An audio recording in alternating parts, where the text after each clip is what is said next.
Good morning students. सो हम class 9th का lesson 3 continue करेंगे। लास्ट वीडियो में हमने पढ़ा था about writing the chemical formulas. Now first of all we will study about the molecular mass. Students, हमने जब एटॉमिक मास यूनिट समझा था तो आपको बताया था कि हर एक एटम का अपना एक एटॉमिक मास होता है। तो उन्हीं एटॉमिक मास की हेल्प से हम मॉलिक्यूलर मास लिखते हैं, क्योंकि जो मॉलिक्यूल्स होते हैं वो भी किसके बने होते हैं, वो भी एटम्स के बने होते हैं। तो मॉलिक्यूलर मास क्या होता है एक सब्सटेंस का? सम ऑफ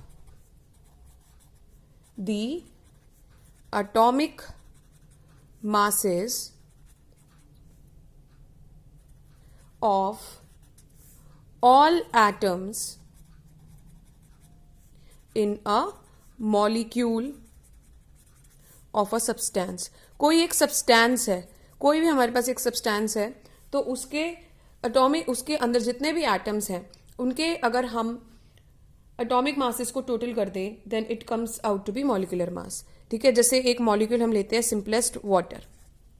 ठीक है, अगर आप एटॉमिक मास यूनिट वाली टेबल लर्न करेंगे तो उसमें आपको मिलेगा कि हाइड्रोजन का एटॉमिक मास 1U होता है एंड ऑक्सीजन का एटॉमिक मास क्या होता है, 16U होता है। तो अगर हमें इसका वाटर का मॉलिक्यूलर मास निकालना है तो आपको क्या करना पड़ेगा? अब देखो, हाइड्रोजन 2 है तो 2 इंटू एटॉमिक मास कितना हाइड्रोजन का 1। अब ये ऑक्सीजन का प्लस कर दो, ऑक्सीजन का एक ही एटम है तो खाली 16 आएगा। तो 2 + 16 इज इक्वल टू 18। यूनिट क्या है? U। सो ये मॉलिक्यूलर मास निकल के आ गया हमारे पास किसका? वाटर का।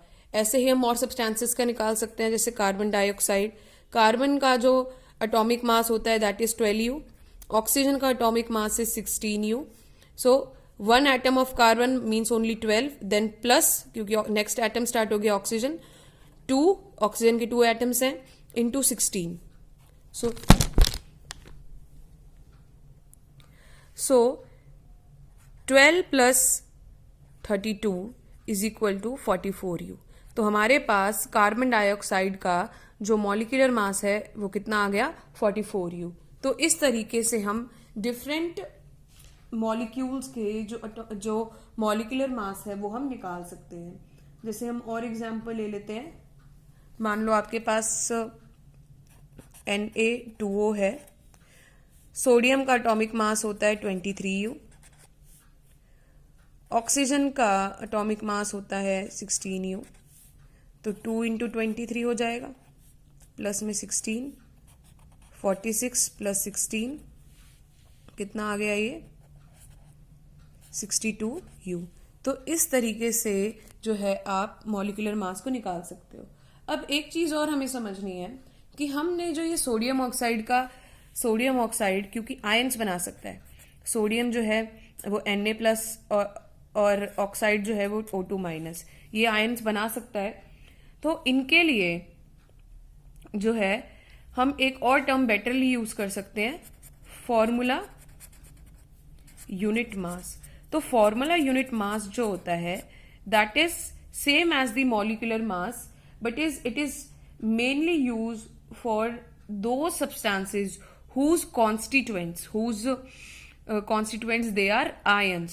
ठीक है, वाटर और CO2 जो होते हैं इनके आयंस नहीं बनते हैं, लेकिन सोडियम ऑक्साइड जो है इसका आयन बन जाता है। तो इसके लिए हम जो टर्म फॉर्मूला यूनिट मास है उसको बेटर यूज कर सकते हैं।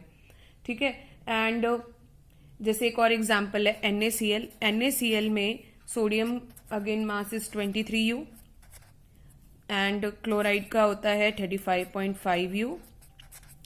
तो इसका अगर मुझे फॉर्मूला यूनिट मास कैलकुलेट करना है तो वैसे ही करना है जैसे मॉलिक्यूलर करना होता है। एक एटम सोडियम का, एक एटम क्लोराइड का, ये आ गया 58.5U। So this is the formula unit mass of sodium chloride. ठीक है, तो जैसे मॉलिक्यूलर मास कैलकुलेट किया जाता है वैसे ही फॉर्मूला यूनिट मास कैलकुलेट किया जाता है। The only difference is that the term formula unit mass is used for दो substances whose constituents are ions. So I hope this is clear to you, and in the next video we will start with the mole concept.